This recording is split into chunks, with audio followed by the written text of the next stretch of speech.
Hey, howdy, hey. I have to wear my headphones because my speaker is broken on my phone. It's 5 years old, and so it's old and doesn't like to work properly. But hello, it has been almost a year, maybe longer, since I posted on this channel. Normally, I post about Trim Healthy Mama and just like random things.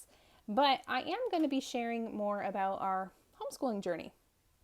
And that is what I'm here to do today. So let's dive right in. Let's not waste any time. I am Ariel. I am a mother to 4 crazy children. My hair is driving me crazy. It's freshly washed, and so it's a little big and a little... Anyway, I have 4 children.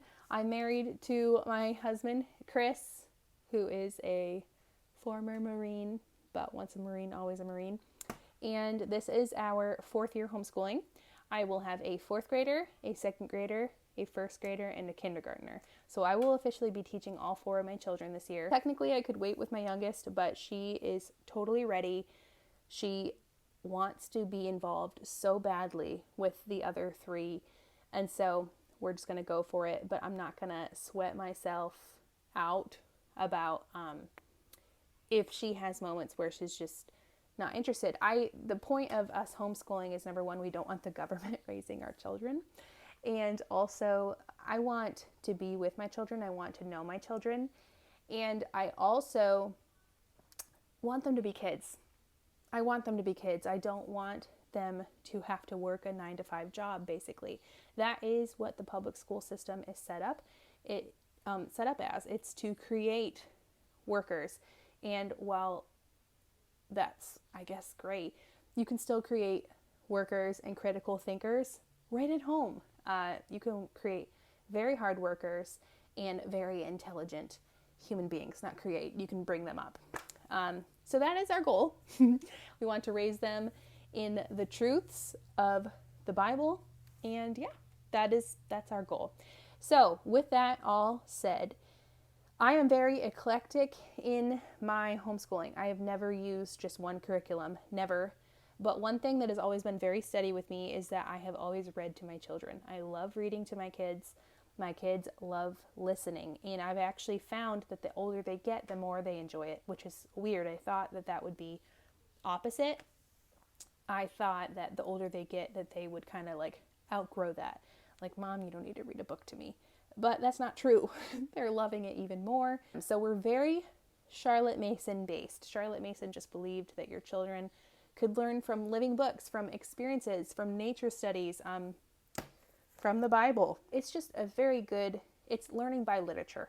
It's learning from literature, and that's how I've taught my children. So anyway, this year, instead of just doing like this, that, and the other, which I still kind of did, you'll see that, I just went ahead and grabbed the first ever book from Simply Charlotte Mason.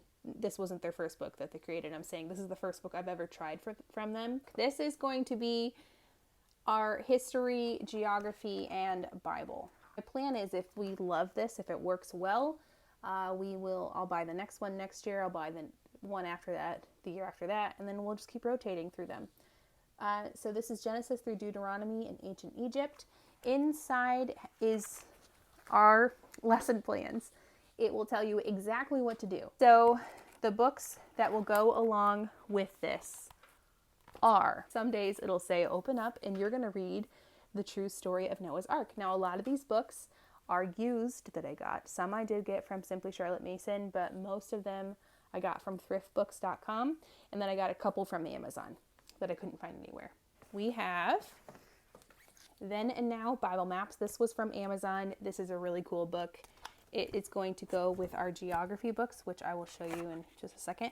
So it's got ancient maps and then what they look like now. It is so cool. It's got tons of these. It's very thin, but this book goes with these. And I got 4 of these. I don't even know if you just saw that. This is called Visits to Africa. This is their mapping book. So these I'm really excited about. Let me just set 3 down and hold one. This goes with this. Everything I'm going to show you right now goes with these lesson plans. So, Visits to Africa. This is mapping. So then this is another book we got. This is from Simply Charlotte Mason. This book is amazing. It is talking about different cultures and how everyone lives differently. They've taken all their things out of their homes and put them in front of their homes, and they've taken pictures. My kids have been looking at this during quiet time. They really like that. So I'm excited to do the actual lessons. And then some Fridays it has us looking through Hungry Planet. Same concept, different cultures and what they eat. And we'll be studying them. Another thing that goes with this, we're continuing on with these, Ancient Egypt and Her Neighbors. This is something we'll be reading together as a family. Whoops. This also goes with this study. And what's really cool about this whole approach is that it just makes these time periods come to life. So it makes ancient Egypt come to life for people. Pharaoh's Boat. This one came from Thrift Books too. This isn't in print anymore, so I had to find it, and it's in rough shape. It smells so good too. It's like old. The Great Pyramid, and this also goes with it, the Child's Story Bible. Now I don't need to have this. This is optional. You can just read your passages right from your Bible, and I probably will do that sometimes, but this just changes the wording just slightly and makes it more story-like for children. And so this also smells good because it's old. And then the last one that goes with this whole study is The Stuff They Left Behind. This is a picture study. So it's a big envelope. You pull the picture out. We'll set it somewhere in our house and we'll study it. And yeah, it's all about learning things from ancient Egypt. So that is geography, history, and Bible this year. I'm super excited. For science, we're going to be doing nature studies. So for that, we got the Burgess Bird Book for Children. This has stories about all the different types of birds. For handwriting, I got my kids all a reason for handwriting. I have level C through K. K, A, and B. Let me show you what they look like. So each week on, what am I missing? Oh, day 1, they're practicing their G, or G and then a Q, and then it says quit, and they're going to write that over and over. Day 2, they'll do this section. Day 3, day 4, they write out the whole Bible verse. Editing Ariel here. I just wanted to say, when I went through this book and all the books that are with it, you're not reading every single one of those books every day. This is what I'm doing on day 1. We're going to start at the very beginning of history. Going to find out how the world began. We're going to read Genesis 1 through 2. And I'm going to ask them to narrate it back to me. That's lesson 1. Then it builds a little. I will say that. So lesson 20. We're going to read Ancient Egypt and Her Neighbors. It'll tell me exactly what page and what to do. You can see I'm only reading chapter 2. I'm not reading the whole book. So it might look like a lot, but it's not. They're very short lessons, and that's another thing that Charlotte Mason was huge on, was short but effective lessons. Nothing will take more than 15 to 20 minutes for this study specifically. Okay, I'm back, and it's nighttime, clearly, and you're going to hear my husband in the background. I have heard so much about Explode the Code. This is Get Ready for the Code. They're really cool. So I'll just open up.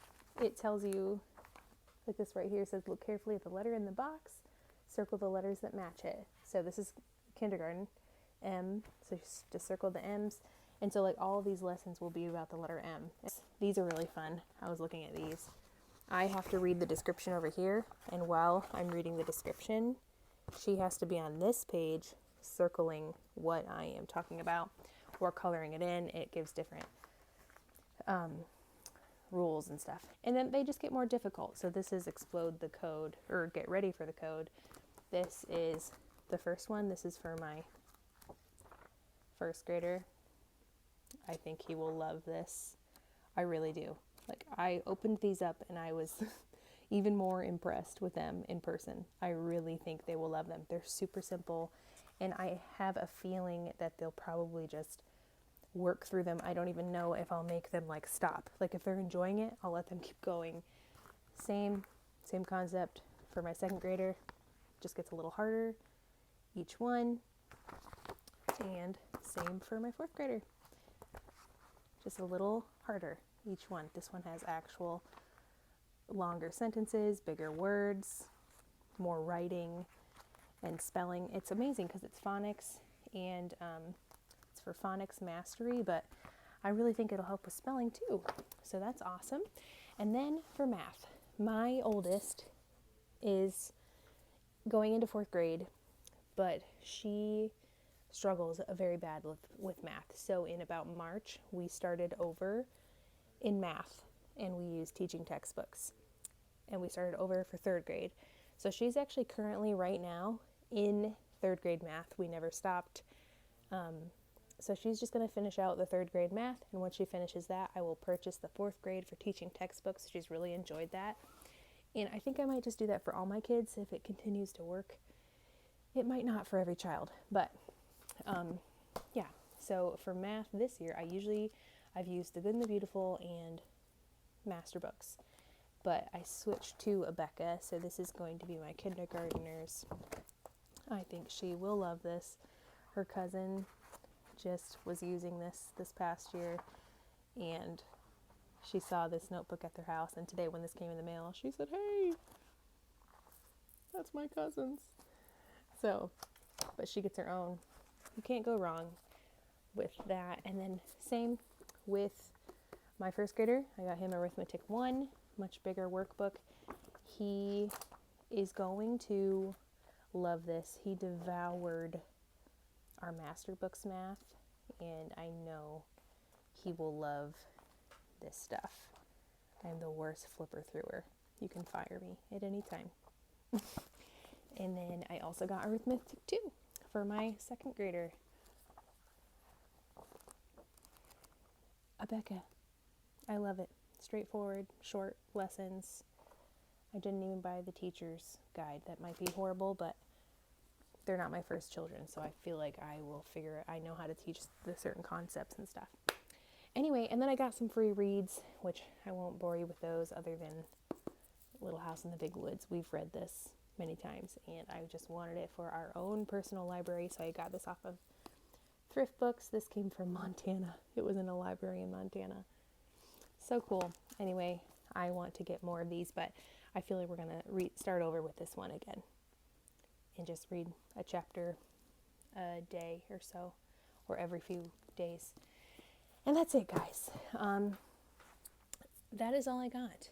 There is probably more I could do. I'm going to be learning more about nature studies and stuff like that, and getting them probably just composition notebooks or something similar for nature study. And we'll be doing arts, probably with YouTube. Like I said, I'm very eclectic. I choose a lot of different things. But yeah, I'm very excited, and I hope this was interesting to you. And that is all. I will have to come back with a mid-year update. Hopefully by then I'm not inflamed anymore. Oh, it's so bad, you guys. Not that you're here for that. My videos are normally about health, and I have not been taking care of myself, and it shows. But anyway, I'm going to try to get into habits too. That's one other thing I would like to buy when I have a little bit of extra cash, is the Laying Down the Rails from Simply Charlotte Mason. It's just like a habits learning book, and I need that. They have one for adults too. Like, I need that. So anyway, thank you guys for being here. It's been so long. Hope you enjoyed this video, and we will talk to you soon. Okay, bye.